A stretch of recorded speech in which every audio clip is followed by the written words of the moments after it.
বিসমিল্লাহির রহমানির রহিম। পরম করুণাময় ও অসীম দয়ালু আল্লাহর নামে শুরু। نبينا محمد وعلى آله وصحبه أجمعين أما بعد فأعوذ بالله من الشيطان الرجيم يا أيها الذين آمنوا استعينوا بالصبر والصلاة إن الله مع الصابرين সম্মানিত উপস্থিতি, সম্মানিত মুসলিম ভ্রাতৃমণ্ডলী, সম্মানিত আজকের এই মহতি মাহফিলের শ্রোতা মহোদয়, সম্মানিত আনুমানিক 90% মুসলমান দেশের অধিবাসী, আজকে আপনারা এখানকার প্রবাসী মুসলিম ভাতৃমণ্ডলী, আজকের এই যুগ সন্ধিক্ষণে বর্তমান বিশ্বের স্পর্শকাতর পরিস্থিতিতে জুলুম, নির্যাতন, নিষ্পেষণ, লাঞ্ছনা, বঞ্চনা, বঞ্চনা সহ সামাজিক, পারিবারিক, রাষ্ট্রিক, আন্তর্জাতিক, পারিপার্শ্বিক বিভিন্ন দিক থেকে আজকে যে বাংলাদেশের মুসলিম মিল্লাত কোণঠাসা অবস্থায় উপনীত হয়েছে, যেই পরিমাণে তাদের মূল্যবোধ, ধর্মীয় আকীদা, বিশ্বাস এবং চারিত্রিক ঐতিহ্যকে হার মানিয়ে বিভিন্ন দিক থেকে তারা একটি পরাজিত জাতি হিসেবে পরিণত হয়েছে। আজকে তাদের চোখের সামনে মহান রব্বুল আলামিনের পক্ষ থেকে রেখে দেওয়া প্রিয় নবী মুহাম্মদ রাসূলুল্লাহ সাল্লাল্লাহু আলাইহি ওয়াসাল্লামের পক্ষ থেকে ১৫০০ বছর আগে আমানত হিসেবে রেখে যাওয়া এই হিজাজের ভূমিতে, এই মক্কা ও মদিনার জমিতে, এই আল্লাহ রব্বুল আলামিনের ঘরের আশেপাশে বিশ্বের বাজারে সারা পৃথিবীর সকল মানুষের মুক্তির দিশারি হিসাবে রেখে দেওয়া আদর্শকে তাদের কানের কাছে রেখেও আজকে যে জাতি সারা পৃথিবীর সকল মানুষের চেয়ে সবচেয়ে বেশি বঞ্চিত, সবচেয়ে বেশি লাঞ্ছিত, সবচেয়ে বেশি নির্যাতিত, সবচেয়ে বেশি নিষ্পেষিত, সবচেয়ে বেশি সর্বহারা অবস্থায় আছে, আজকে আমি তাদের সেই আসল যে দোষ, আসল যে রোগ, আসল যে কারণ, সেটা সর্বপ্রথম নির্ণয় করার চেষ্টা করব। তারপরে আমি তার সমাধানের আমি আপনাদের সামনে যেই ব্যবস্থা সেটা উপস্থাপন করার প্রয়াস করব। মা তৌফিক ইল্লা বিল্লাহ, আলাইহি তাওয়াক্কালতু ওয়া ইলাইহি উনীব। আমাদের সবচেয়ে বড় সমস্যা হয়েছে সর্ববিষয়ে একজন মুসলিম হিসাবে আমাদের যে ভরসা রাখার কথা ছিল আল্লাহর উপরে। আল্লাহ রাব্বুল আলামিন আমাদের যে ধৈর্যের পরাকাষ্ঠা শিখিয়েছেন প্রিয় নবী মুহাম্মদ রাসূলুল্লাহ সাল্লাল্লাহু আলাইহি ওয়াসাল্লাম, এই ধৈর্য যেটা অত্যন্ত কঠিন, কিন্তু তারপরেও তিনি সেটাকে মধুর মতো মিষ্টি করে সেটাকে তিনি গিলে আমাদের সামনে এই ধৈর্যের ট্রেনিং দিয়ে দিয়েছিলেন। আজকে আমাদের মানচিত্র থেকে, আমাদের বাস্তব জীবনী থেকে সেই জিনিসগুলো হেরে গেছে, সেই জিনিসগুলো বাদ পড়ে গেছে। সেই জন্যই কি আমাদের এই দুরবস্থা নয়, আসলে আমাদের দুরবস্থা মূল কারণই হলো সেগুলো। সেই জন্য আমি আগে দুঃখের কথাটা বলে দিব। অমিনাল আজাইবি ওয়াল আজাইবি জুম্মাতান কুরবুদ দাওয়াই ওয়া মা ইলাইহি উসুল কাল ইসফিল বাইদাই ইয়াকতুলুহা আয-যামাউ ওয়াল মাউ ফাওকা যুহুরিহা মাহমুল। আজকে বাংলার মুসলমানদের অবস্থা যেন কয়েক হাজার বছর আগে ওই কবির কথার সাথে অক্ষরে অক্ষরে মিলে যাচ্ছে, পদে পদে মিলে যাচ্ছে, প্রতিটি কথায় কথায় মিলে যাচ্ছে, শব্দে শব্দে মিলে যাচ্ছে, বাক্যে বাক্যে মিলে যাচ্ছে, কবিতার ছন্দে মিলে যাচ্ছে।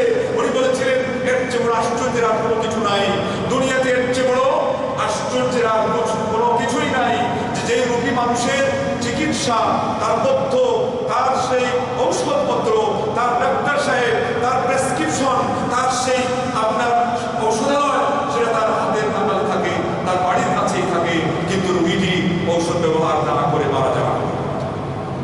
কথা কি বাস্তব বলেছি? আজকে আমাদের ঔষধ কত দূর? মহাগ্রন্থ আল কোরআন কত দূর? নবী সাল্লাল্লাহু আলাইহি ওয়াসাল্লামের সুন্নাহ কত দূর? আমরা তো এখন সব দিক থেকেই কাছে, নবীর বাড়িরও কাছে, নবীর আদর্শেরও কাছে, তারপর আমাদের এই দুরবস্থা। এর কারণটা কি? কারণ এই কবি যা বলেছে, ঔষধ আছে কিন্তু রোগীটা মারা যায় ঔষধের অভাবে। এর দুঃখ আছে, ডাক্তার নাই, ঔষধ নাই, ডিসপেন্সারি খোলা নাই, রাতে 3টা বেজেছে, এখন কারো দরজায় নক করলে কেউ সারা শব্দ দেওয়ার মতো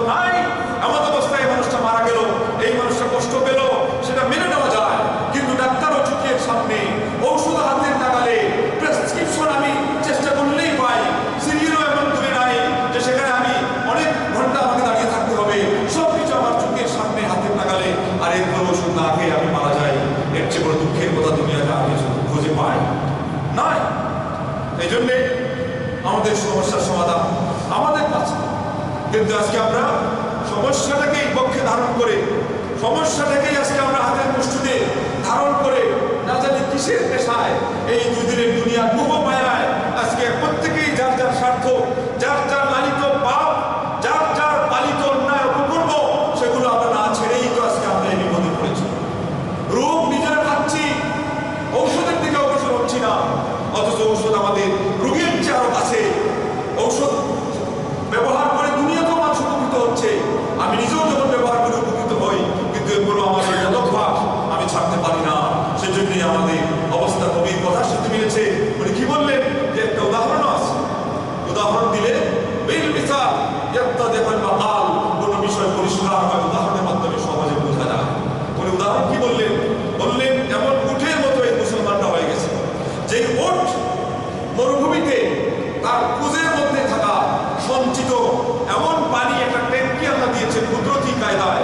এক সপ্তাহ যাবত মালিক যদি তাকে এক বিন্দু পানি না দেয়, মরুভূমিতে যদি কোনো নদী না পায়, তাহলে ওই উট তার কুজে জমা থাকা ওই পানি ব্যবহার করেই সে জীবন ধারণ করতে পারে।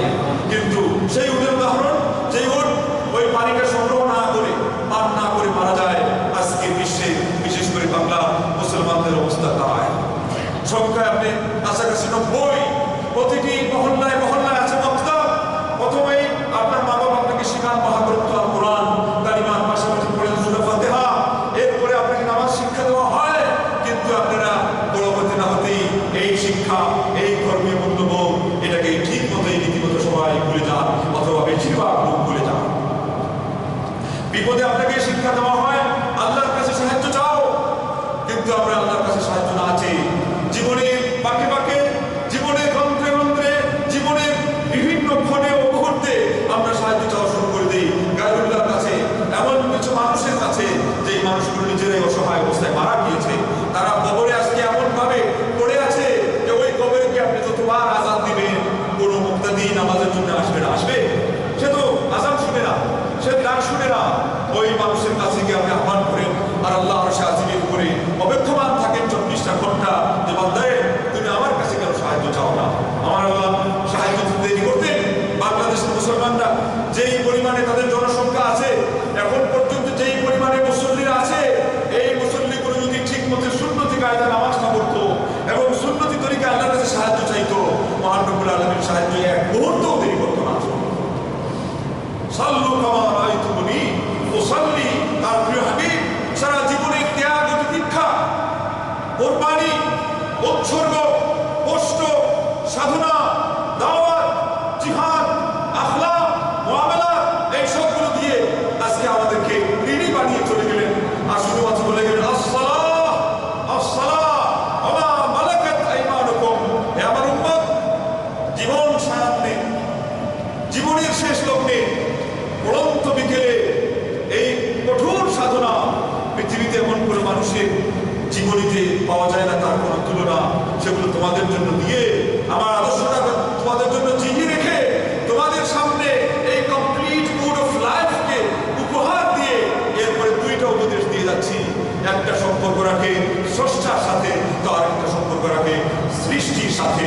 বুঝিয়ে দিলেন, যদি মুসলিম উম্মাহ স্রষ্টা তথা আল্লাহর অধিকার ঠিক মতো আদায় করতে থাকে, যদি মুসলিম উম্মাহ সৃষ্টি তথা মানুষের অধিকার এরপরে আদায় করতে থাকে, এই মুসলিম উম্মাহ এর শ্রম কোনোদিন বৃথা যাবে না, এই মুসলিম উম্মাহ সাধনা কোনোদিন বিফলে যাবে না, এই মুসলিম উম্মাহ কোনোদিন তাকে অপমানিত হতে হবে না, এই মুসলিম উম্মাহ জীবনের কোনো ক্ষেত্রে পরাজিত হবে না, এই মুসলিম উম্মাহ লাঞ্ছিত হবে না, এই মুসলিম উম্মাহ অবহেলিত হবে না, এই মুসলিম উম্মাহ পৃথিবীর কোনো আদর্শের কাছে, কোনো মতবাদের কাছে, কোনো ইজমের কাছে, কোনো ব্যক্তির কাছে, কোনো রাষ্ট্রের কাছে, কোনো বড় শক্তির কাছে তাকে কোনোদিন মাথা ঝুঁকাতে হবে না।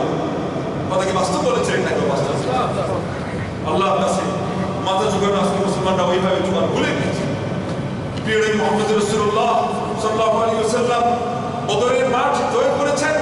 আপনারা বলতে পারেন সৈন্য সামর্থ্য দিয়ে, কিন্তু আমি বলবো যেই পরিমাণ জয় করেছিলেন মহান আল্লাহ সাহায্য চেয়ে, সাহায্য পেয়ে, এর চেয়ে আর কোনো অস্ত্র দিয়ে, এর চেয়ে আর কোনো শক্তি দিয়ে, এর চেয়ে আর কোনো মনোবল দিয়ে, জনবল দিয়ে আল্লাহ নবী সাহায্য পান।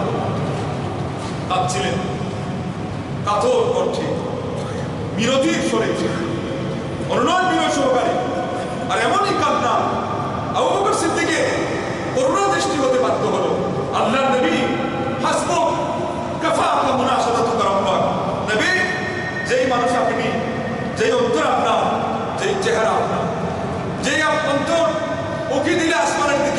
আসমান থেকে ওহী নাযিল হয় না। যেই মনের ভিতরে কোনো জিনিসের কামনা এর উদয় হতে না হতেই কিবলা পরিবর্তন হয় না, যুগ থেকে যুগ চলে আসছে বাইতুল মাকদিস কিবলা হয়ে। আপনার মনের ভিতরে উকি দিয়ে শুধু চাহনি আসমানের দিকে উঠিয়েছেন। আল্লাহ বলেছেন কাদ নারা তাকাল্লুবা ওয়াজহিকা ফিস সামা ফালানুওয়াল্লিয়ান্নাকা কিবলাতান তারদাহা। আল্লাহ নবী, আমি দেখে ফেলেছি আপনি কথা বলতে দেরি করলে কি হতো। আল্লাহ, আমি দেখে ফেলেছি কাদ নারা তাকাল্লুবা ওয়াজহিকা ফিস সামা, আপনি উপরের দিকে চেহারা খালি তাকাচ্ছেন আর এখন বলছেন না যে আল্লাহ কিবলাটা কাবার দিকে করে দিন, বলছেন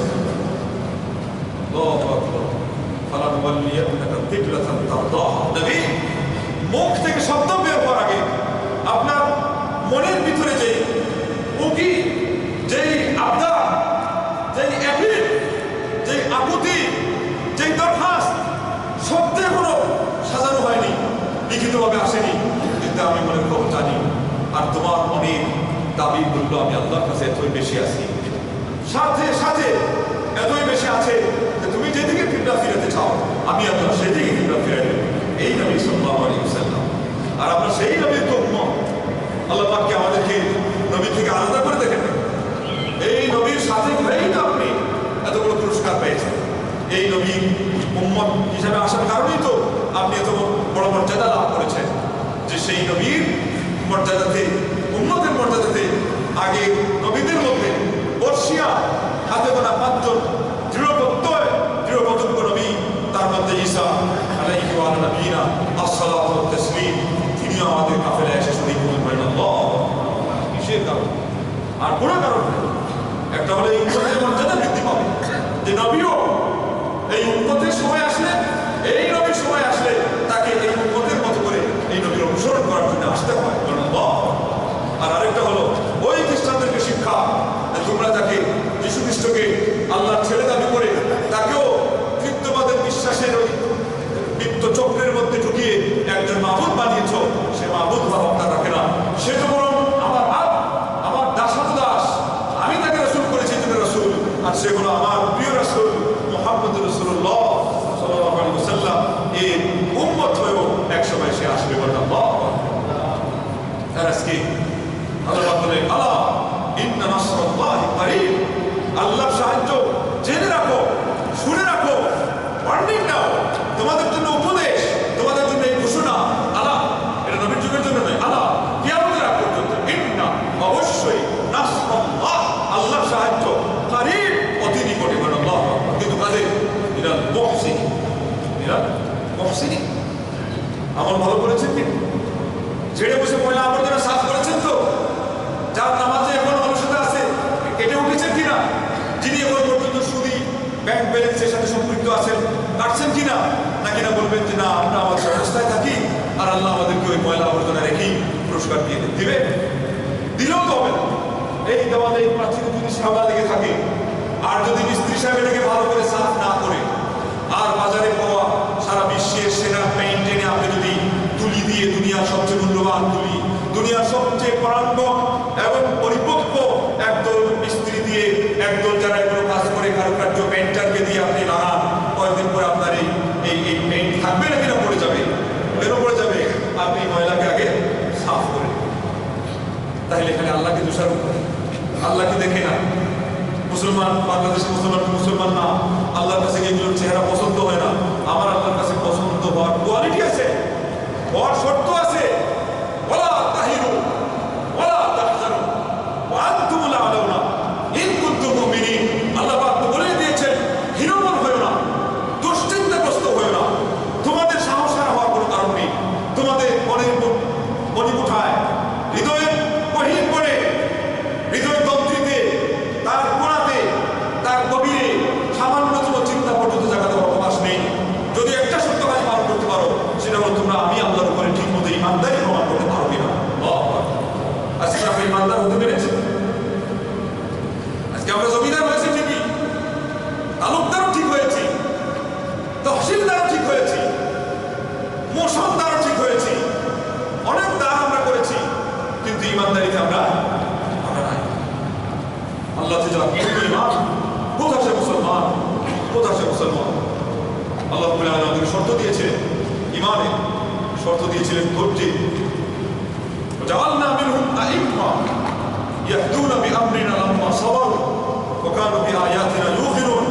আপনি শুধুমাত্র নিরাপদে বসবাসকারী একজন অধিবাসী থাকবেন না, আপনি বিশ্বের নেতৃত্ব দানকারী হবেন। আপনি আগে সিফা সালার হবেন, আপনি আগে ঈমানে অগ্রণী হবেন, অগ্রজ হবেন। ওয়া আনা আউয়ালুল মুসলিমিন। ইমামুল আম্বিয়া মুহাম্মদ রাসূলুল্লাহ সাল্লাল্লাহু আলাইহি ওয়াসাল্লামের ইমাম, ইমামুল মুওয়াহিদিন তাকে বলা হয়।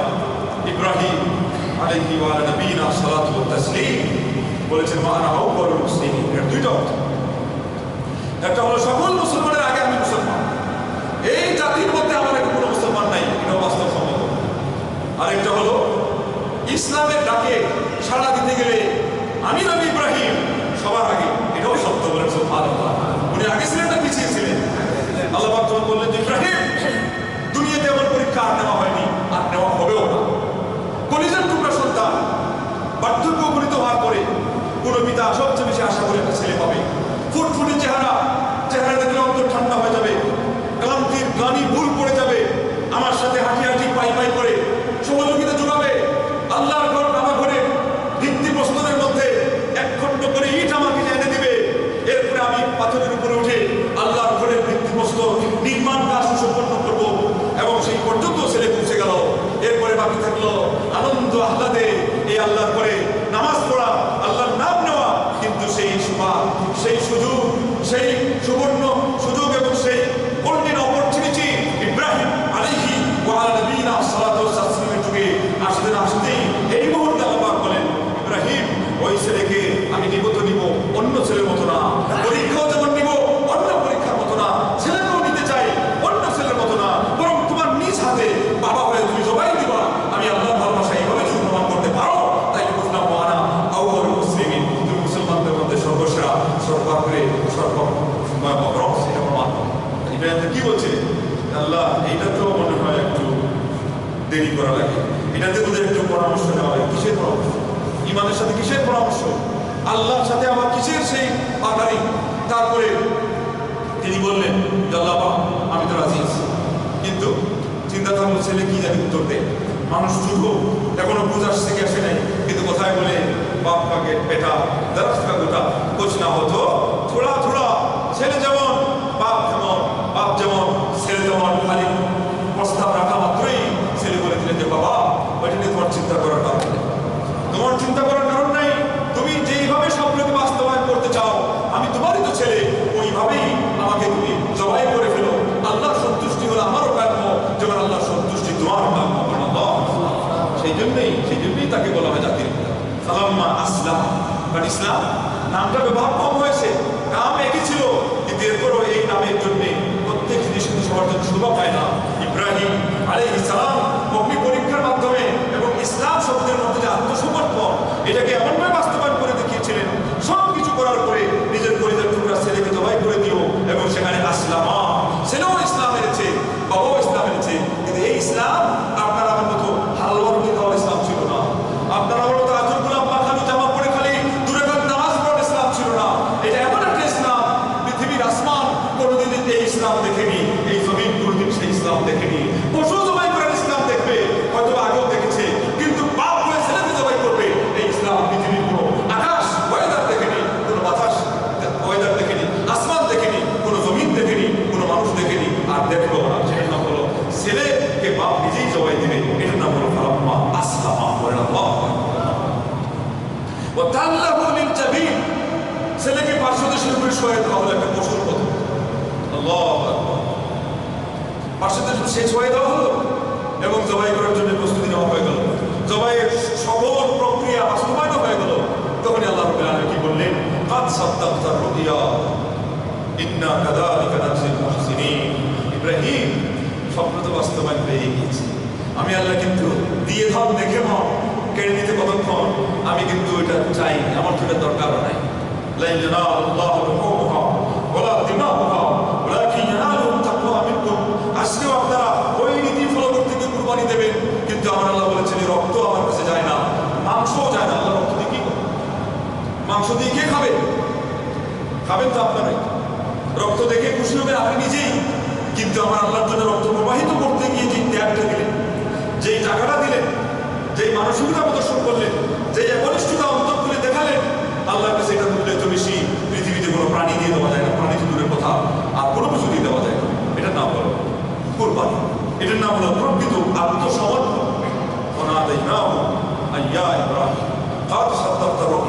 ইব্রাহিম হয়ে গিয়েছে, তখনই আমার আল্লাহ পাঠিয়ে দিলেন প্রাণী এবং বিধিহীন আদিম একটা মহা জবাইকৃত প্রাণী দিয়ে দিলেন। ইব্রাহিম ইসলাম পরীক্ষায় পাশ করলেন, ছেলেও এখান থেকে আমরা শিক্ষা নিতে পারলাম না যে আল্লাহ রাব্বুল আলামিন তো আমাদের কাছ থেকে কিছু চান, কিন্তু আজকে আমরা ভুল পথে হাঁটার কারণে জানও দিচ্ছি, মালও দিচ্ছি, রক্তও দিচ্ছি, মান সম্মান হারাচ্ছি, ইতিহাস ঐতিহ্য হারাচ্ছি। এরপরে কিছু পাইছি দুনিয়াতে না, দুনিয়াতে কিছু পাইছি না, আখেরাতে কোন টিএনটি ভবন না কোথায়, এই যে কি ভবন, এটা ঢাকা ইউনিভার্সিটির কাছে টিএসসি ভবন, সেখানে 6 বছরের মেয়ে আজকে পয়লা বৈশাখ উপলক্ষে তার ইজ্জত হারাবে। একজন স্ত্রী তার স্বামীর সামনে সে এই পরিমাণ বেইজ্জত হলো যে পৃথিবীর ইতিহাস মনে হয় এই কোনো কাহিনী এরকম দেখেনি কোনোদিন। আর এর চেয়ে নগ্ন নোংরা কোনো কাহিনী দেখবে না।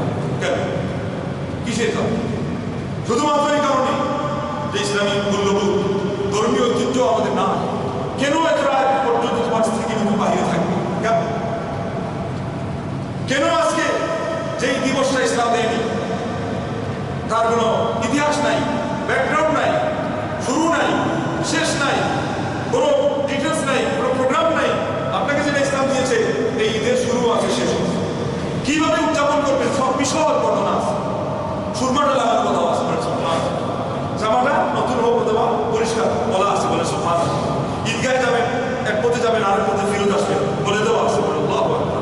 তাকবীরটা বলবেন, জুড়ে বলবেন না আসতে বলবেন, বলে দেওয়া আছে, বলে আলহামদুলিল্লাহ। শব্দটা কি বলবেন, বলে দেওয়া আছে, বলে আল্লাহু আকবার। কুশল করবেন কি করবেন না, বলে দেওয়া আছে। রাতের শেষ ভাগ থেকে নিয়ে পুরা দিনের সেই পর্যন্ত বিকেল পর্যন্ত কিভাবে সেটা অতিবাহিত করবেন, বলে দেওয়া আছে। সেমাই খাবেন, খাওয়াবেন, বলে দেওয়া আছে।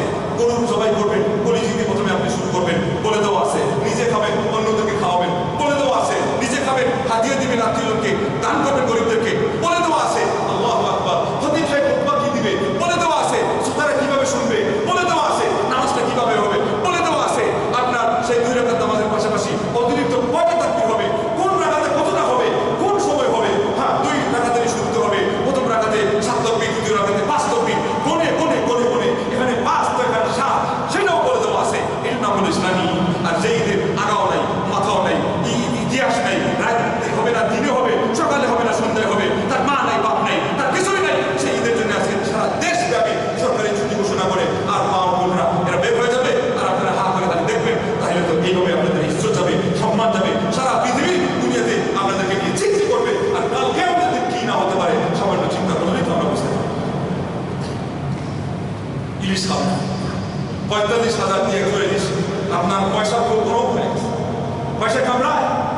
ওই চাইনিজ চাংপাই, ওই যে ইয়েতে কি মাথায় দোকানে গেলে দেখবেন চাংপাই, বাইশটা লাগবে। এই সাদের উপরে উঠলে দেখা যায় সারা ঢাকা শহর।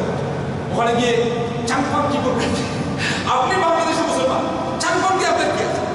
এই 22তলা বিল্ডিং চলে কেমনি দেশে? এই চাইনিজ দোকানগুলো চলে কেমনি?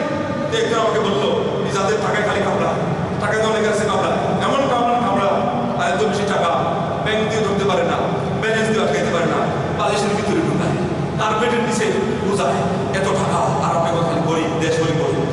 আল্লাহ আল্লাহ আল্লাহ, কালকে আমাদের দিন কি জবাব দিন? আজকে থেকে 2 যুগ আগে আপনার কত কোটি ডলার বাংলাদেশের মুসলমানদের মানে জাকাত এসেছে। এই ডলার জাকাতগুলো যদি দেয়, আমেরিকানরাই বলেছে বাংলাদেশের ধনীরা 1 বছর যদি জাকাত দেয়, আগামী বছরে তাদের দেশে জাকাত নেওয়ার কোনো মানুষ পাওয়া যাবে না, তো যাবে না, বরং প্রতিটি মানুষ জাকাত দেওয়ার জাকাত দাতা হিসাবে পরিণত হয়ে যাবে। তাই ধনী আপনার দেশে কি মানুষ কম ছিল নাকি ধনী হওয়ার যোগ্যতা আমরা কম দিয়েছি? কোন সুস্বাদু ফল আছে বাংলাদেশে নাই? কোন সুস্বাদু সুমিষ্ট পানীয় মাছ আছে বাংলাদেশে নাই? ইলিশ মাছের ঘ্রাণ যদি একটু শোনান, ইউরোপিয়ানকে শোনান, পাগল হতে পারতো, এরাবিয়ানকে শোনান, পাগল হতে পারতো, হয়তো খাইতে পারে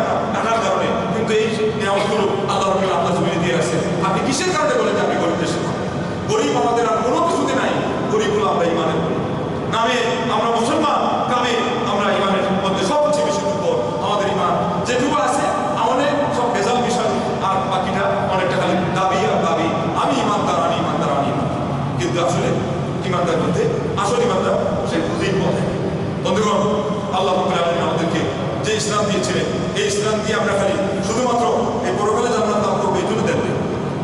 তাহা মা আনজালনা আলাইকাল কুরআন লিতাশকা। নবী, এই কোরআন আমি তোমাকে দেই নাই যে কোরআন পক্ষে ধারণ করবে। বাংলাদেশে নাজমুল সাকিবের মতো হাফেজ সারা বিশ্বের প্রতিযোগিতায় ফার্স্ট হবে, আর একের পরে ফার্স্ট হয়ে যাবে। হাফিজের মধ্যে, কেরাতের মধ্যে, বিভিন্ন প্রতিযোগিতায়, আর এরপরে দেশের অবস্থায় থাকবে। এর কারণ শুধু দুটুকুই। ইবনে ওমর রাদিয়াল্লাহু আনহু বলছিলেন, তোমাদের হাফিজ ও কোরআনের সংখ্যা বাড়বে, কিন্তু কোরআনের উপর আমলকারীদের সংখ্যা খালি কমবে। আপনি গৌরব করতে পারেন এক নাজমুল সাকিবকে দিয়ে যে কোরআনের মধ্যে ফার্স্ট হয়েছে, কিন্তু এরপরেই সারা দেশের অবস্থা নিয়ে গৌরব কি মাথা বুঝানোর জায়গা পান না, লজ্জা কোথায় এগিয়ে থাকবে। এই অবস্থা কেন? ওই আগে কথা জানাবো, উঠের কথা পানি তো বুঝে, কিন্তু সে বেশাল মারা যাচ্ছে।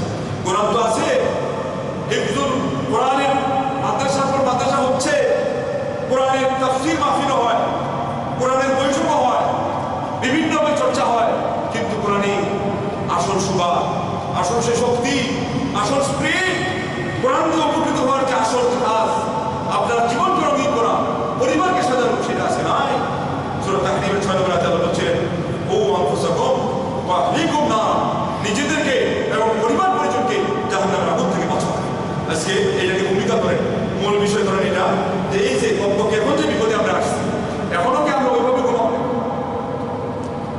কুমিরের মতো ঘুমাই নেই, এখনো ঘুমাইতে আর কি বাঁচার পথ আছে না? কোন জিনিসটা বাকি আছে যে আপনি অপেক্ষা করবেন? কোন অঙ্গনটা বাকি আছে যে আপনি এখন অপেক্ষা থাকবেন? কোন কথাটা বাংলাদেশের জমিনে শুনতে অভাব আছে যে এরপরে আপনি যাবেন? আল্লাহর বিরুদ্ধে, আল্লাহ নবী মুহাম্মদ রাসূলুল্লাহ সাল্লাল্লাহু আলাইহি ওয়াসাল্লাম মানুষের বিরুদ্ধে, বিধর্মীরা পর্যন্ত যার প্রশংসার পঞ্চমুখ।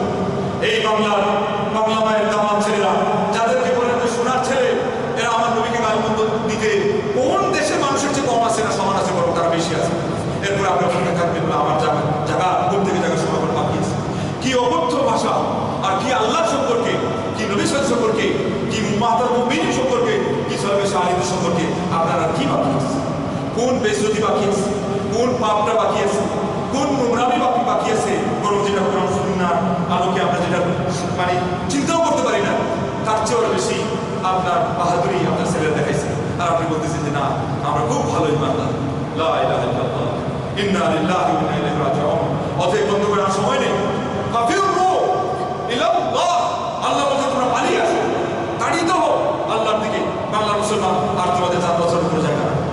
এই মুহূর্তে আরেকবার টাকা খালি জমা করতেছেন, উমরায় আসেন। আপনার এখনকার এই মুহূর্তে উমরায় আসার চেয়ে আর বড় কাজ দেশেই আছে না? ছেলেকে নামাজি বানাইছেন নাকি? মেয়েকে পর্দা রাখার ব্যবস্থা করেছেন? ওই যে বেইজ্জতি বেহায়াপনা কেন হয়? মেয়েগুলোকে যারা ছেড়ে দিয়েছে ওদের কারণে হয়। ঢাকা ইউনিভার্সিটিতে যাদের মেয়েরা পড়ে, ওরা বেশি টাকা বলেই তো সেখানে পড়তে দেয়। আর আরেকজন ইউরোপে দিয়ে রাখছে, মেয়ের বলে কেরিয়ার বাড়বে। মেয়ের কিসের কেরিয়ার? মেয়ের কেরিয়ার বাড়ার আগে ওদিকে তার সকল নোংরা হয়ে গেছে, তার সতীত্ব শেষ হয়ে গেছে। লিভ টুগেদারের নামে হিন্দু ছেলের সাথে কত মুসলিম মেয়ে বিয়ে করে বসে আছে। একটা মুসলিম মেয়ে, এর চেয়ে বড় অপমান করার কিছুই নাই।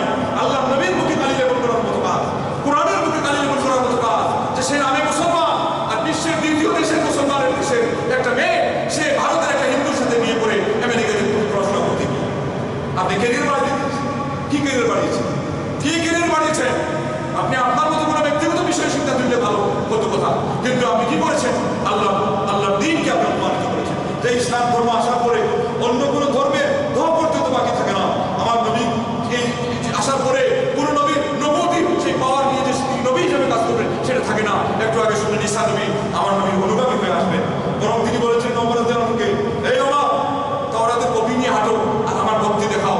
জেনে রাখো, নবী মুসা যদি এই যুগে আসেন, নবী ঈসা যদি এই যুগে আসেন, আমি নবী মুহাম্মদ সাল্লাল্লাহু আলাইহি ওয়াসাল্লাম অনুসারী ছাড়া তাদের কোনোই বক্তব্য নাই, তাদের কোনোই পথ নেই। ইসলাম সেজন্য অনুমতি দিয়েছে একজন মুসলিম যুবক একটা খ্রিস্টান মেয়েকে বিয়ে করতে পারে, ইহুদি মেয়েকে বিয়ে করতে পারে, কিন্তু এরপরও একটা হিন্দু মেয়েকে সে বিয়ে করতে পারে না, তার ইমা পড়ানো ছাড়া। আর আপনি আপনার মেয়েকে দিয়েছেন হিন্দু ছেলে, কি বাকি রাখছে? কোনো কিছু বাকি নেই। এই স্টোরিগুলি বলতে গেলে বলে শেষ করা যাবে না। দুঃখে কোনো শেষ নাই। আজকে সে যে কি বুঝে না সেটাও বুঝে না। তার নাম হলো সলিমুদ্দিন, তার নাম কলিমুদ্দিন। উমরা করে এর অর্থ হলো এটা বোঝানোর জন্য বোঝাতে হয় যে ওই ময়লা আবর্জনা খায়, আর এরপরে আতরগুলো আপনি গুলি করেন। এটা গুলির কোনো মানিয়েছে? পেট কি ঠিক হয়ে যাবে আতরগুলো আপনি গুলি করলে? ময়লা তো পেটের মধ্যে ঢুকে আছে। ঠিক যদি যাকে বলা হয় যে বিসমিল্লাহ দিয়ে বলো, বিসমিল্লাহর খবর নাই, সাদা কাল্লা নিয়ে শুরু করতেছে, বিসমিল্লাহ নাই সাদা কি করে দেন? আর সেই আপনার এই যে কোন হোটেলে সোনাগার সামনে যেটা পরে থেকে কোরআন পড়ালো একজন বিখ্যাত ভাইকে দিয়ে সিনেমা হলে সুন্দর করবে বলে নওয়াজুবিল্লাহ, সুন্দরবন হোটেলে সুন্দর করে কালী সাহেবকে নিয়ে আল্লাহ এই সুন্দর কোরআন তিলাওয়াত করালো বাংলার মুসলমান। সে মনে করেছে এই বলে কোরআনের সম্মান। এই জায়গাতেই তো তোমরা শেষ করেছো কোরআনের ইজ্জত, ভেঙে কেটে করে খান, যার ফলে আল্লাহর গজব আজকে নাযিল হচ্ছে এই দেশের মুসলমানদের উপরে। সাহায্য আসবে না, আল্লাহর প্রথম সাহায্য আসবে না যতক্ষণ আল্লাহর প্রতি আমরা আমাদের এই বদভ্যাসগুলো ছেড়ে দিতে পারবো না। ওয়াতুবু ইলাল্লাহি জামিআন, এবং জামিআন আইয়ুহাল মুমিনুন লাআল্লাকুম তুফলিহুন। আমার আল্লাহ বলেছেন ও মুমিনরা সবাই তওবা করো। আর আরেকদিন আজকে এই ব্যাখ্যা সবাই পাইছি, সবাই পেয়ে গেছে, সবাই পেয়ে গেছে মানে কি তওবা করতে গেলে হুজুরের কাছে আসুন বলেন নাউযুবিল্লাহ। আর আল্লাহ বলতে চাচ্ছেন যে সবাই যার যার হিসাবে তওবা করবে। আর এই অনুষ্ঠানে তো 1 লক্ষ তওবা করছে, তো লাভ হচ্ছে কি? চরমনের মানে 5 কোটি কে তওবা করে কই লাভ হলো? আর ক্ষতি হয়ে গেল কেন? এটা বেদাতে তো করি কথা। আমার আল্লাহ রেখে যাও আর এই এক ব্যবহার করে কানারে কানা একে আর কত রেখা বা একে আর একে 2 কোটি। ও বলে তুমি তো মনে করতে আছে কানা, এখন তো দেখছি তুমি বিয়ার তো দেখছি আর রঙ্গও জানবা বলে কি হয়েছে? কইলাম একে আর একে কত, তুমি কত 2, আর না হলে ভুল করে 3 কইবা না 4 দেবা। রুটি বাড়াইছি দেখছেন অবস্থা, বাড়াইতে গেলে সব রেগে যায়। আর আপনি আপনার দিনের মধ্যে বাড়ান, আল্লাহ রাগ করেন না। যাই হোক, তো কানায় কইছে বাড়াই দেখেন, কানায় কইছে মিয়া তোমার দরকার পড়ছে অঙ্ক বসানো, এই জন্য অঙ্কটা শুনবো আমার কাছ থেকে। আমার এদিকে দরকার, পেটের মধ্যে ক্ষুধা লাগছে, রুটি খুঁজতেছি আমি আমারটাও কয়ে দিলাম, পারলে রুটি নিয়ে রয়েছে। এইগুলো আমাদের অবস্থা। হুজুরের দলিল খুঁজে বেদাত কিভাবে সাব্যস্ত করা যায়। তো এবার আয়াত যেখানে যেটা আছে ওটা দেখা একটা কিছু গোলাপ দেখলেই বুঝতে হবে। আরে আজকে ওই ভুল ব্যাখ্যার কারণে তো বাংলাদেশ সকল মুসলমানরা তওবা করলো না, শুধু আপনার হয়ে যারা গেল তাও ভুল পন্থায় তওবা করলো, সেটাও কাজে লাগলো না। আর আয়াতের সঠিক ব্যাখ্যা আপনি শিখাননি যে জামিআন এর অর্থ হলো যে শুধু চরমনেরা তওবা করবে, শর্ষিদেরা করবে না, শুধু মুরিদেরা তওবা করবে, পীরেরা করবে না, শুধু রাজনীতিবিদরা তওবা করবে, সমাজপতিরা করবে না, শুধু পুরুষরা তওবা করবে, মহিলারা করবে না, শুধু আলেমরা তওবা করবে, অনালেমরা করবে না, শুধু কৃষকরা করবে, জেলেরা করবে না, শুধু আশ্রিতেরা করবে, আর মক্তবেরা করবে না। আল্লাহ বলছেন সর্বস্তরের মুসলমান, সর্বশ্রেণীর মুসলমান, সব পর্যায়ের মুসলমান, তোমরা যদি মুসলমান হয়ে থাকো তোমাদের সবাইকে তওবা করতে হবে। এটা ছিল আল্লাহর মুসলমান। আর একজন বলে আমি জোয়ান বয়সে আছি হুজুর, এখনো জামাই হয়ে আসছি, তওবা করতাম। বলে কম তওবা করতে? বলে তওবা করুন যেদিন শ্বশুরে যাবো। এরপরে দেখা যায় যে শ্বশুরের শ্বশুর কখনো তওবা করে কেন? হাড্ডি শক্ত হয়ে গেছে কেন? আল্লাহ অবাধ্যতাকে পছন্দ না। সময় আল্লাহ ঠিক করছে, আল্লাহ বলছেন যে যখন তত অথই বইলাম জামিয়া তাই কথা লাভ ওদের পাশে যান। আল্লাহ রাসূলের কথা আমার শিখাই দিয়েছে এমন সম্প্রদায় তোমরা সাহায্য করা করো, ধৈর্যের মাধ্যমে সাহায্য করা করো। নামাজ আল্লাহ আমাদেরকে বলছেন আহাদনাহুম বিল আযাব ফামাস্তাকানু লিরাব্বিহিম ওয়া মা ইয়াতাদাররুন। আমি তাদেরকে শাস্তি দিয়ে পাকড়াও বললাম, তারা আমার বিধানটা আনুগত্য সহকারে মেনে নিল না। তখন ওপর হাই খাওয়া করে, তখন বিপদ এসে যায় না, তখন যারা বেশি পাবি এরা এই হাইটা বেশি করে। হ্যাঁ এই বিপদ এসে গেল, আর কত মানুষ ভালো থাকলো, আমাদের খালি বিপদ হয়ে গেল। এই পাজিগুলো সবচেয়ে বেশিগুলো করে পরে ওই বিপদটাকেও আরো বেশি নষ্ট করে। এখানে যে একজন মানুষ সজাগ হওয়ার কথা ছিল যে বিপদ আসছে বাবা, এখন আমরা সবাই আল্লাহর দিকে ধাবিত হই, এখন আমরা নামাজ ধরি, এখন আমরা কোরআন তিলাওয়াত করি, এখন আমরা সিনেমা ছেড়ে দেই, এখন আমরা ফিল্মগুলো বাদ দিয়ে দেই, এখন আমরা সুদ ঘুষের লেনদেন সব ছেড়ে দেই।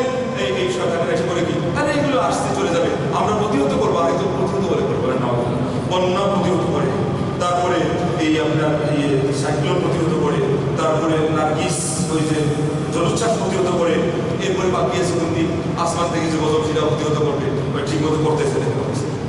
আল্লাহ আল্লাহ আল্লাহ, কি মূর্খামি, কি অজ্ঞতা, কি মূর্খতা। এই জন্য আল্লাহকে বলতে হয় যে রব্বানা লা তুআখিযনা বিমা ফাআলা সুফাহাউ মিন্না। আল্লাহ তুমি আরহামুর রাহিমিন, আমাদের মধ্যকার এই নির্ভুল, এই মূর্খ, এই অশিক্ষিত, এই বোকা, এই অসভ্য মানুষগুলোর পাপের কারণে আল্লাহ তুমি আমাদের দেশের সকল মুসলমানগুলোকে পাকড়াও করো না। এই দোয়া কেন? এই দোয়া শিখিয়ে দিই সেই জন্যে যে আল্লাহ রাব্বুল আলামিন কখনো কখনো পাকড়াও করে কেন তোমাদের মধ্যেই করে। তোমরা কোথায় থাকো কথা আলাইসা মিনকুম রাজুলুন রাশীদ, তোমাদের মধ্যে কি সৎপথগামী একটাও মানুষ নাই? ঠিক মতো যেখানে আসছে সে দায়িত্ব পালন না করে সবাই কেন পাকড়াও করবে? অসুবিধা কি? আমার আল্লাহর কাছে কোনো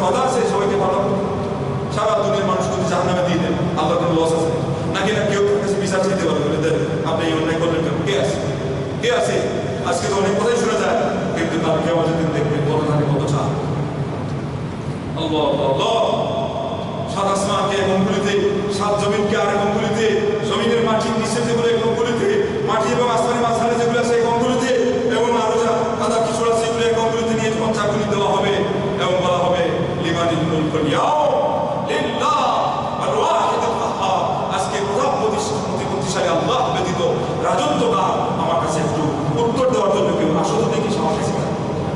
হাসিনা যাবে নাকি না খালিদে যাবে না এরশাদ? আরে জর্জ ডব্লিউ বুশেরও খবর থাকবে না, বারেক ওবামারও খবর থাকবে না, বাবারও খবর থাকবে না, মামারও খবর থাকবে না, ফিরাউনের খবর থাকবে না, আপনি বারেক নমরুদের খবর থাকবে না, কারুনের হামানের সাদ্দাদের খবর থাকবে না। আর আজকে বন্ধুগণ কোথায় কোথায় এসে যায়, আজকে আপনি বাংলার নিজের সাহায্য পাবেন কিভাবে? আজকে যারা যারা আমাদেরকে আল্লাহ পাইয়ে দেওয়ার কথা বলে তাদের সে জালিয়াতি এই পর্যন্ত পৌঁছে গেছে। গিয়ে দেখেন তাবিজের মধ্যে লেখছে যে ফিরাউন হামান কারুন ইবলিস, না ইবলিস শয়তান, কারুন হামান ফিরাউন, আবার ফিরাউন হামান শয়তান ইবলিস, এইভাবে পাল্টে পাল্টে চারবার করে লিখছে তাবিজের কিতাব 30 থেকে 31 পৃষ্ঠা। কে জানেন? যাদেরকে আপনারা বলেন আমাদের দেশে হক্কানি, একমাত্র হক্কানি কে দিন সর্বনায় বলেন নাউযুবিল্লাহ। আমার আল্লাহ এই দেশের মুসলমানদেরকে সবগুলো এখনো ধ্বংস করেন নাই, শতবার তাকে শতবার জানাতে হবে, শুকরিয়া জানাতে হবে, এটা জন্য সারা জীবন করতে হবে যে আল্লাহ এই পরিমাণ গজব নাযিল করার কাজ আমাদের দেশে যারা আমরা মনে করি মানুষকে জান্নাতের দিকে নিয়ে যায় তারা করছে, আর তুমি এখন পর্যন্ত আমাদেরকে এইভাবে আসছো। পারবেন শুকরিয়া জানাতে আমার আল্লাহ? অতএব আর দেরি নেই, আল্লাহ পাক বলেছেন যে আমি তোমার বিপদ ফেলে দেই, ফাফিরু ইলাল্লাহ, আল্লাহর দিকে প্রত্যাবর্তন হওয়ার দুইটা অবস্থা, একটা হলো স্বাভাবিক, সেই সময় দাবি করতে হয়, তাড়িয়ে করতে হয়, আর একটা হলো ইমার্জেন্সি। আজকে বাংলাদেশের মুসলমানরা যে অবস্থায় আছে এটা কি খুব আরামের অবস্থা না ইমার্জেন্সির অবস্থা? যে বিপদটা এটা কি ইমার্জেন্সি না আরাম? খুব শান্তিতে আছে নাকি দেশ? ইমার্জেন্সি। ইমার্জেন্সি বলে কি হয়? তাৎক্ষণিক ব্যবস্থা নিতে হয়, তাৎক্ষণিক, এক মুহূর্ত দেরি না। কিন্তু আমরা কি নিয়েছি? সবাই আরামে আছে, যার যার অবস্থায় আমরা আছি।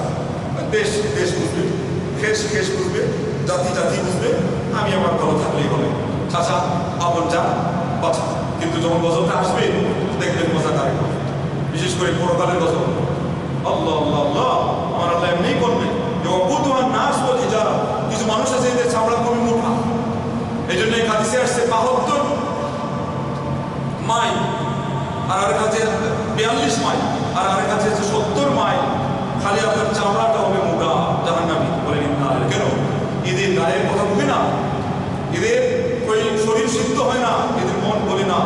আল্লাহ পাক এত আযাব এত গজব নাযিল করার পরেও আজকে আমাদের সমাজের এই যেগুলো বিশেষ করে যাদের কারণে এগুলো গজব হয়েছে, ওদের চেহারা, ওদের কথা ভাবমূর্তি দেখে আপনি মনে করবেন যে গজব বোধহয় আমরাই আনছি। তারা হলো আসলে গজবের কোনো কারণ নেই, তারা হলো আপনার একেবারে খুব ক্লিন আছে, খুব ভালো অবস্থায় আছে। নূহ নবীর প্রলয় করি বন্যা আসলে ওদেরকে পাবে না, আর আপনার ইব্রাহিম নবীর অগ্নিকুণ্ডও জ্বালাইলে বোধ হয় দুনিয়ার দেশের সকল মানুষকে জ্বালাইলেও তাদেরকে জ্বালাবে না, তারা এমন একটা ভাব নিয়ে থাকে। কথা কি বাস্তব না অবাস্তব? আল্লাহর কসম, এটা কি এই জন্য যে তারা ইমানদার? এটা এই জন্য বরং তাদের মধ্যে অনুভূতিটা পর্যন্ত না হয়, তাদের মধ্যে কি নাই বলা কি তামাল কুলুবুল্লাতী ফি সুদূর। আল্লাহ বলেন জন্মচক্ষু অন্ধ হয় না, কিছু মানুষের অন্তরের ভিতরের চক্ষুটাই অন্ধ হয় না। আজকে আমাদের অনেকে চামড়া মোটা এবং অন্তর্চক্ষু অন্ধ, যার ফলে বন্ধুগণ আজকে আমরা আমাদের সমাজকে এই অবস্থা দেখতে পাচ্ছি। তো মনে রাখবেন হাজ্জাজ বিন ইউসুফ বলেছিল যে আমরা হলাম সাধারণ জনগণের আমল প্রতিফলিত হওয়ার জায়গা, ওরা ভালো কিনা ওটা আমাদের আচরণ দেখে বুঝতে হবে। তাই আমরা আজকে এটুকুই বলবো যে দোষ সবারই আছে, বিশেষ করে এখন আমরা বলবো আমরা যে অবস্থানে আছি, ইসলাম আমাদেরকে এটাই বলেছে নিজে আগে নিজেরটা দেখো, পরিবার পরিজনটা দেখো। এবং আমি বলতে পারি আজকে যদি বাংলাদেশে প্রতিটি মুসলমানের ঘরে ঘরে কোরআনের আলো জ্বালাতেন, যে প্রত্যেক দিন সকালে কমপক্ষে 10টি আয়াত না পড়ে আমার ছেলে স্কুলে যাবে না, আমার মেয়ে কলেজে যাবে না, আমি নিজে দোকানে যাব না, চাকরি বাকরিতে যাব না, না ইমাম সাহেব না মুক্তাদি এখান থেকে পার পাবে, না রাজা না বাদশা না মন্ত্রী না মিনিস্টার, আমার আল্লাহর উপরে এই পরিমাণ ভরসা আছে এবং এই কোরআনের সাথে আমার আল্লাহর এতই খাতির আছে, এতই সম্পর্ক আছে যে বাংলাদেশের মুসলমানদের ভাগ্য এক নিমিষের করে সকাল থেকে বিকাল না আসতে আসতে পরিবর্তন হয়ে যাবে। সেই সাথে কোরআনের কিছু জ্ঞানের যে বিপ্লব পৃথিবীর মধ্যে আজ পর্যন্ত এত বড় বিপ্লব আসেও নি, আসবো জ্ঞান এবং সঠিক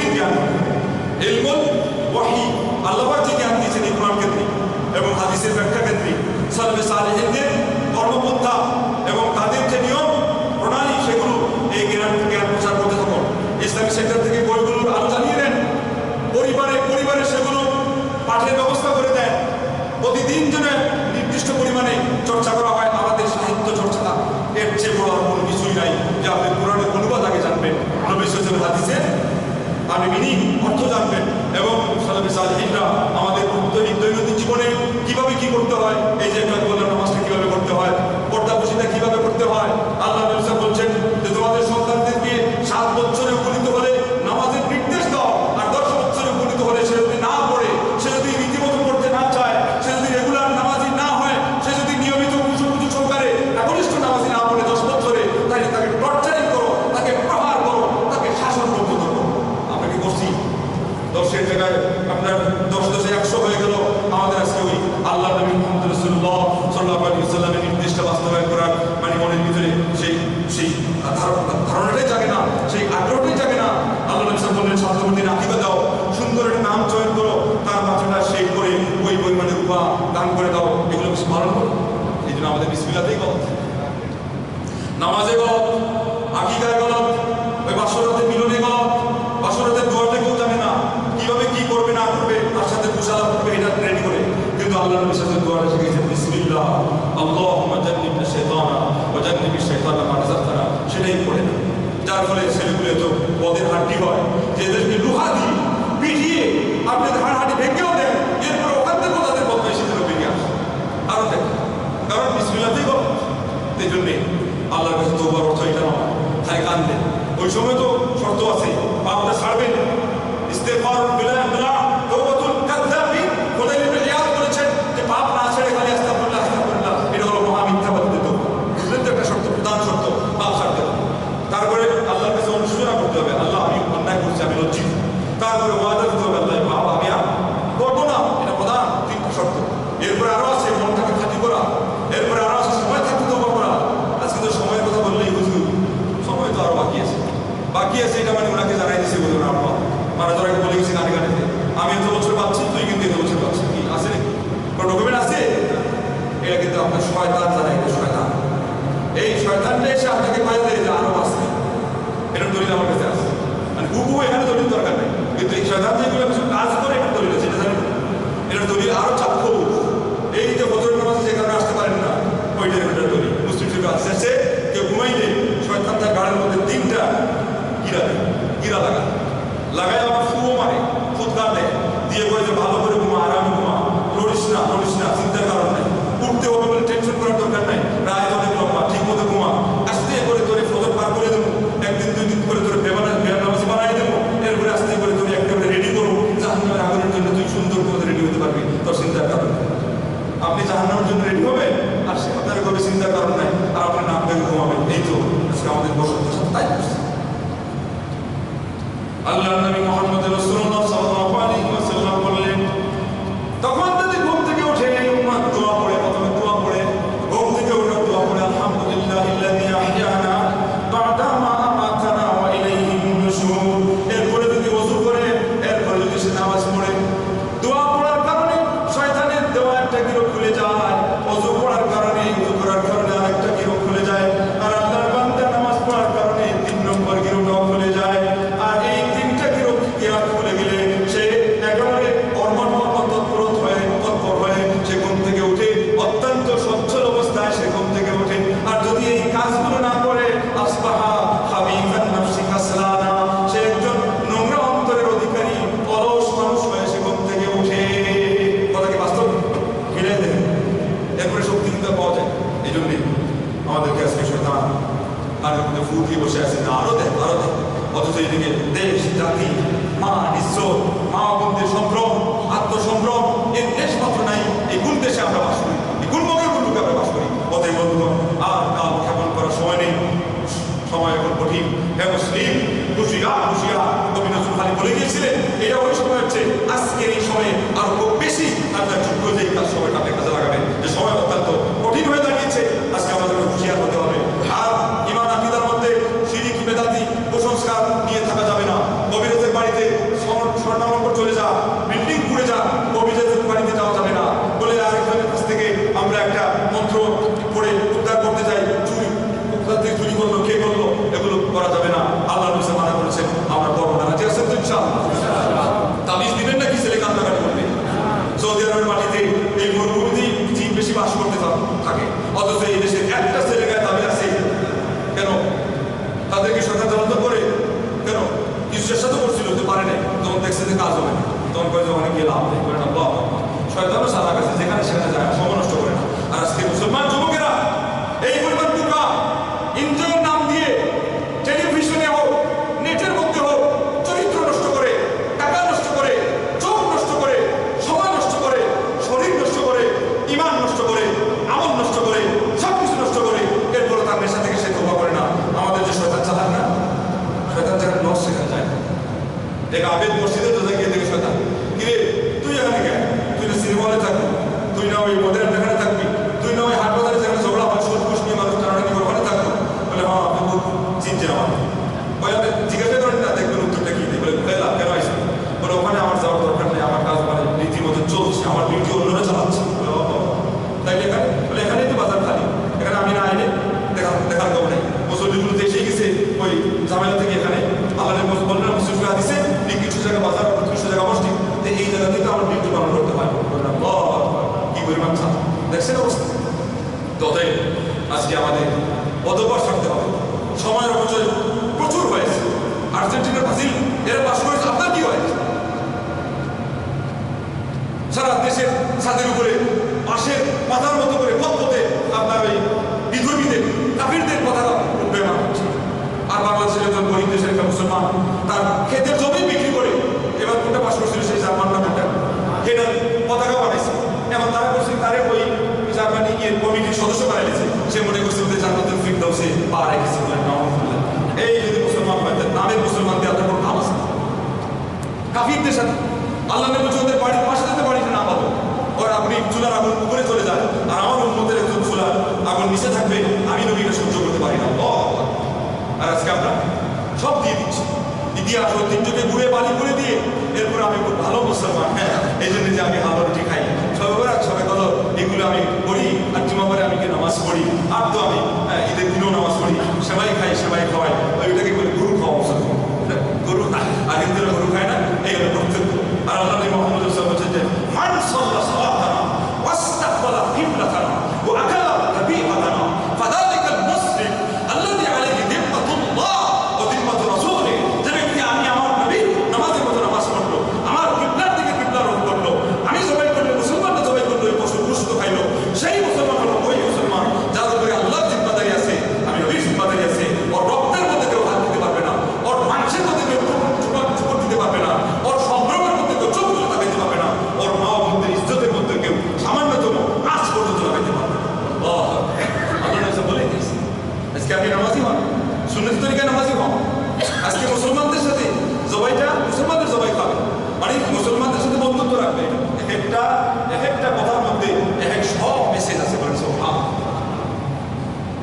কিবলা, কিবলার অর্থ খালি এইটা নামাজের পশ্চিম দিকে আল্লাহু আকবার, আর পুরা মনটাই হলো দিকে ওই যে খেলাটা ব্রাজিল পাস করে না, আর্জেন্টিনা পাস করে, আবাহনী না হবে না।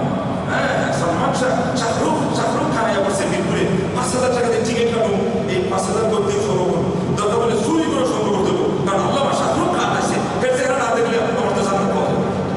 এই নামাজি ইন্না লিল্লাহ, রমজান মাসে হাফিজে কোরআন ইমামতি করে, আর এরপরে দেখতে তার পকেটে ওই সিনেমা হলের টিকিট আছে, মানে নামাজটা পড়াইবো, সালামটা দিব, আর সবার আগে সে সিনেমা হলের ফুটি ধরে সে জাহান্নামে যাইবো। বলে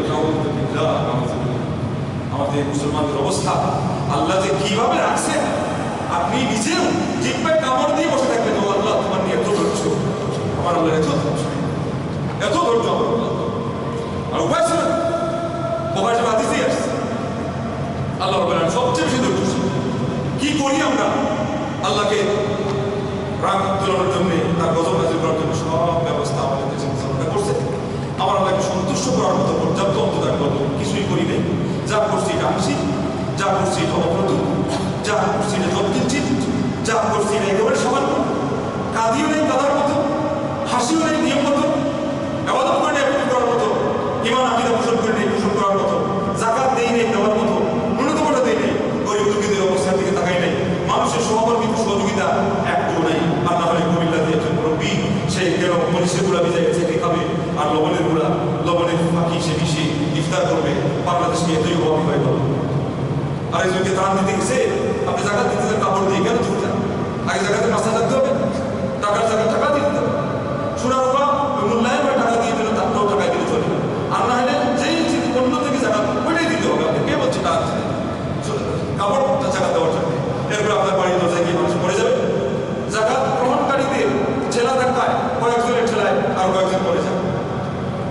মিডিয়াতে শুনছিলাম অফার দিয়েছিল 500 টাকার পাম প্রথম দিনে ফ্রি, ওই একজন মরে গেছে। এই 500 কেন 5 কোটি টাকা, তার সাথে আরো 5 কোটি পূরণ দেন, ওইটাও যে আপনি পান। আর আপনাদের কারণ হচ্ছে একটা মানুষ দুনিয়া থেকে উঠে যাওয়া, তার কেমন জবাব পারবেন না। এই জন্য আল্লাহ বলছেন একটা মুমিন মানুষ চলে যাওয়া, সারা পৃথিবী ধ্বংস হওয়া যে পরিমাণ একটা মুমিন মানুষের মতো বা তার প্রাণ হানি আমি আপনার কাছে তার চেয়ে বেশি জবর। অথচ আজকে আমাদের রক্ত প্রবাহিত হয়, মানুষ মরে যায় হালি হালি, ডজন ডজন। আমরা খুব ঠিক আছে, এরা কথা বলে কেমনে, এরা বেঁচে আছে কিভাবে? আল্লাহর কসম, এরা এই কারণে বেঁচে নেই যে মানবতা আছে। এদের মানবতা পার হয়ে, পশুত্ব পার হয়ে এরা বহুদিন আগেই অনেক গহ্বরে ডুবে গেছে। এই জন্য এরা যদি অন্যায় করার পর বেঁচে থাকতে পারছে। আপনি আমি কিভাবে বক্তব্যে পরিচয়কে পাথর মতো শক্ত করুন? আল্লাহ নিন্দা করে যদি বলছেন যে এদের পরিচয় পাথরের চার শক্ত, এই শক্ত পরিচয় দিয়ে দুনিয়াতে বাঁচতে পারবেন ঠিকই, দুনিয়াতে অনেক কিছু করতে পারবেন ঠিকই, কিন্তু আল্লাহর কাছে জবাব দিতে পারবেন না। সেই জন্য আসুন মহান রব্বুল আলামিন ভালো করে কান্নাকাটি করি, আল্লাহর কাছে আমরা লজ্জিত হয়ে ওয়াদা দিয়ে পাপ ছেড়ে দিয়ে আগামীতে আর করবো না। কারো অধিকার থাকলে এটা বুঝিয়ে দিই, সময় থাকতে একনিষ্ঠ মনে আমরা তওবা করি। মহান রব্বুল আলামিন আমাদের জীবনের সমস্ত গুনাহ থেকে মাফ করে দাও।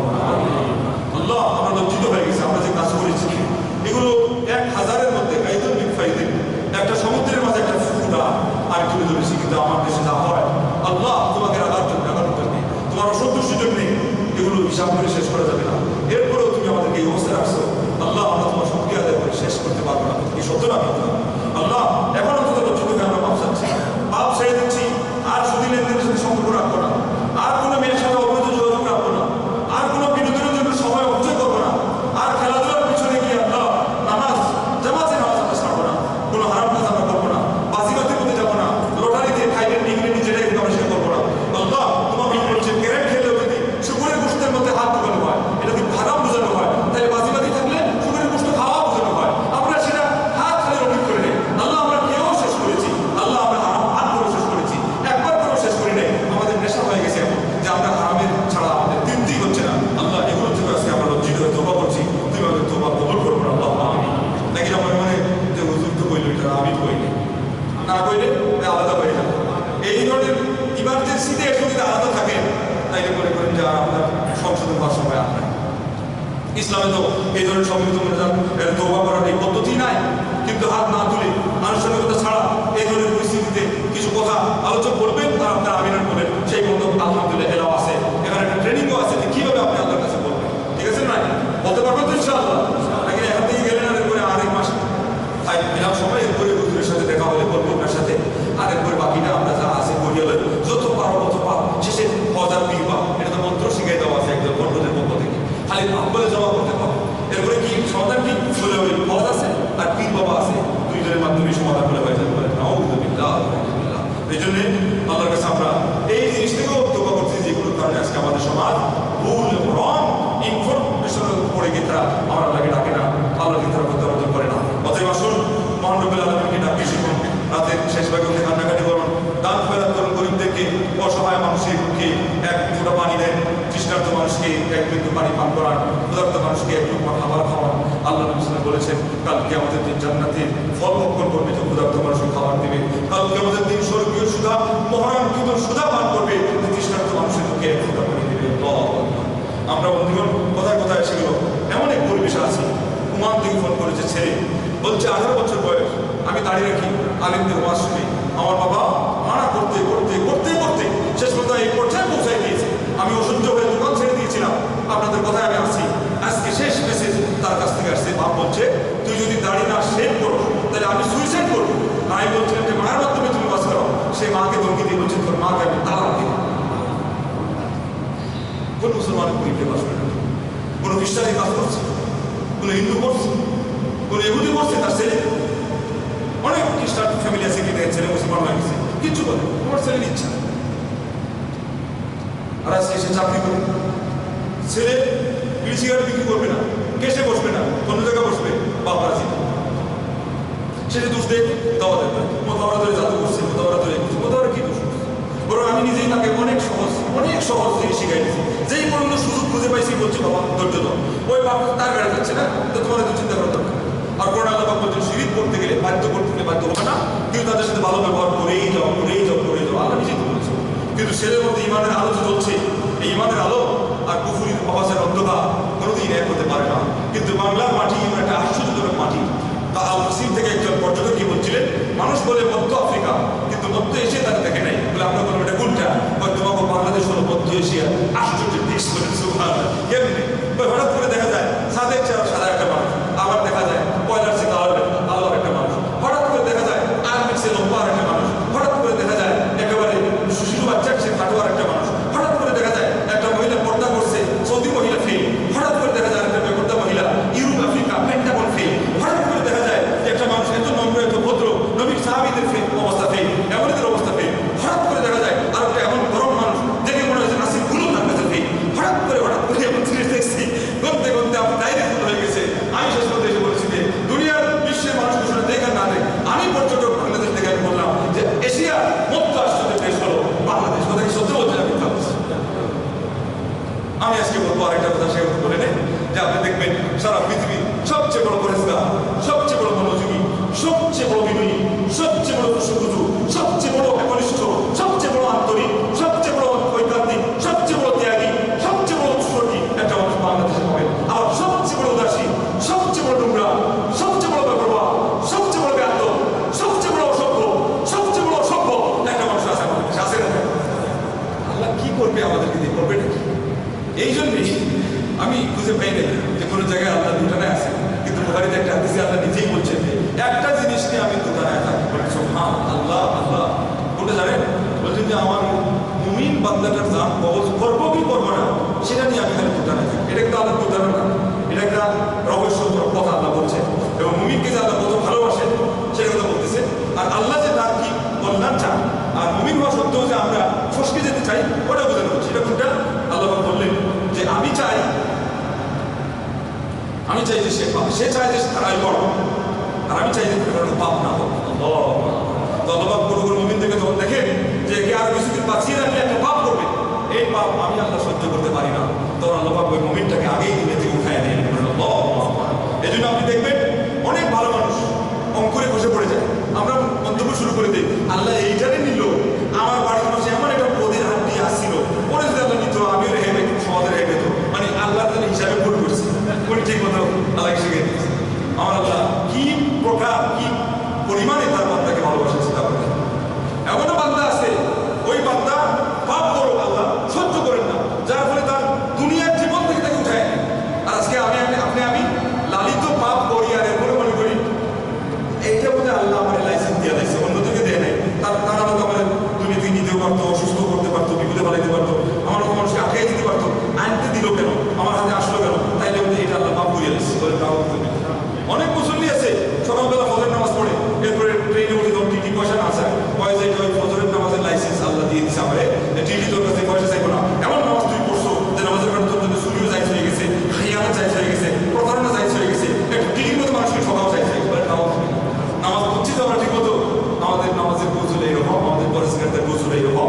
অতএব এই ধরনের পরিষ্কারদের আল্লাহকে তওবা করতে হবে। আল্লাহ নেটের ক্লিন ইমান চাই, নেটের ক্লিন তওবা চাই, নেটের ক্লিন তাকওয়া চাই, নেটের ক্লিন জুহুদ চাই, নেটের ক্লিন আখলাক চাই, নেটের ক্লিন ইবাদত চাই, নেটের ক্লিন ইখলাস চাই, নেটের ক্লিন আল্লাহ ক্লিন আল্লাহ ইমান আকীদা চাই। তাই আল্লাহ কবুল করবেন এবং আল্লাহ আমাদের ব্যক্তি পরিবার সমাজ রাষ্ট্র আন্তর্জাতিক অঙ্গনে শান্তি আনয়ন করবেন, সকল শান্তি দূর করে দেবেন। মহান রব্বুল আলামিনের কাছে দোয়া করি আল্লাহ তুমি আরহামুর রাহিমিন। আল্লাহ তোমার রয়েছে আসমা হুসনা সিফাতুল উলা, আল্লাহ অসংখ্য করে তোমার সুন্দর সুন্দর নাম রয়েছে, আল্লাহ তোমার এমন গুণ রয়েছে যেগুলো আমরা আয়ত্ত করে শান্তি পারবো না, কিন্তু আমরা এগুলোকে স্বীকার করি, আমরা এগুলো মেনে নিই। এই সবগুলোর ওসিলা দিয়ে তোমার কাছে বলছি আল্লাহ আমাদের জীবনের সকল গুনাহ তুমি মাফ করে দাও।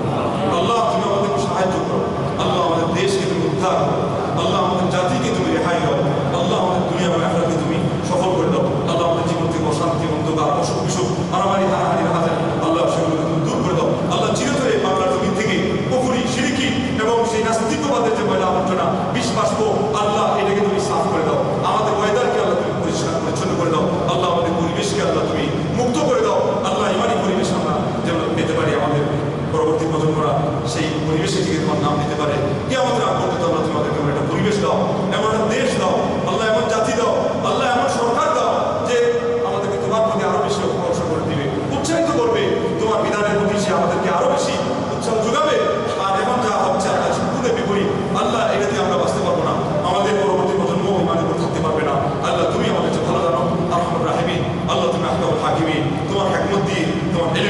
বিদ্যা দিয়ে, তোমার ক্ষমতা দিয়ে, আল্লাহ সুপার পাওয়ার দিয়ে আজকে আমাদের এই দেশটা এই যে যুগ সন্ধি করে ধ্বংস দিলা, এখান থেকে তুমি আমাদেরকে